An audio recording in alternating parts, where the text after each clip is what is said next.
बहुत समय पहले की बात है। अरब के एक छोटे से गांव में एक ईमानदार और न्यायप्रिय व्यक्ति रहता था, जिसका नाम हकीम था। हकीम गांव का मुखिया था और अपनी दया और न्यायप्रियता के लिए प्रसिद्ध था। एक दिन गांव में एक व्यापारी आया, जिसका नाम अली था। अली ने अपने ऊंट पर बहुत सा सामान लादा हुआ था। वह गांव के बाजार में अपने सामान को बेचने के लिए आया था। उसने हकीम से निवेदन किया, मुझे अपने सामान को सुरक्षित रखने के लिए एक जगह चाहिए। क्या आप मेरी मदद करेंगे? हकीम ने सहर्ष उसकी मदद करने की स्वीकृति दी और उसे अपने घर के पास एक सुरक्षित स्थान पर सामान रखने की अनुमति दी। अली ने अपना सामान वहां रख दिया और हकीम का धन्यवाद किया। कुछ दिनों बाद जब अली अपने सामान को लेने आया, तो उसने देखा कि उसका एक कीमती गहनों का डिब्बा गायब था।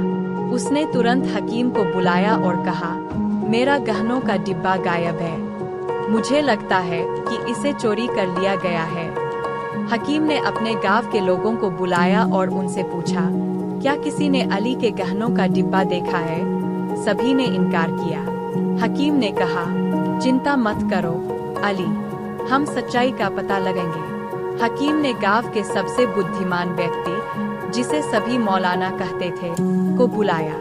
मौलाना ने कहा, हमें अल्लाह पर भरोसा रखना चाहिए और सच्चाई का पता लगाने के लिए दुआ करनी चाहिए। मौलाना ने सबको एक जगह पर जमा किया और एक विशेष दुआ पढ़ी। उन्होंने कहा, अल्लाह हमें सही मार्ग दिखा और हमें सच्चाई तक पहुंचने में मदद कर। कुछ समय बाद एक छोटे बच्चे ने कहा, मैंने एक आदमी को रात के समय उस जगह के पास देखा था जहां अली का सामान रखा था। हकीम ने उस आदमी को बुलाया और उससे पूछा, क्या तुमने अली के गहनों का डिब्बा चुराया है?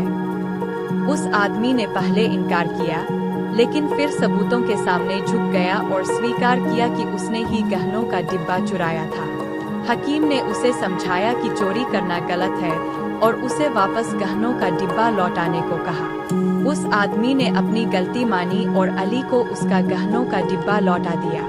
अली ने हकीम और मौलाना का धन्यवाद किया और कहा, आपकी दया और न्यायप्रियता के कारण ही मुझे मेरा सामान वापस मिला। हकीम ने सभी गांव वासियों को इकट्ठा किया और कहा, अल्लाह हमेशा सच्चाई और न्याय का साथ देता है। हमें हमेशा ईमानदार और न्यायप्रिय होना चाहिए। इस घटना के बाद गांव के लोग और भी ज्यादा हकीम की दया और न्यायप्रियता की तारीफ करने लगे।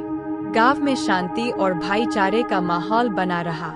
तो बच्चों, इस कहानी से हमें यह सीख मिलती है कि सच्चाई और न्याय का पालन करने से ही हम अल्लाह की रहमत प्राप्त कर सकते हैं। यही है दया और न्याय का फल।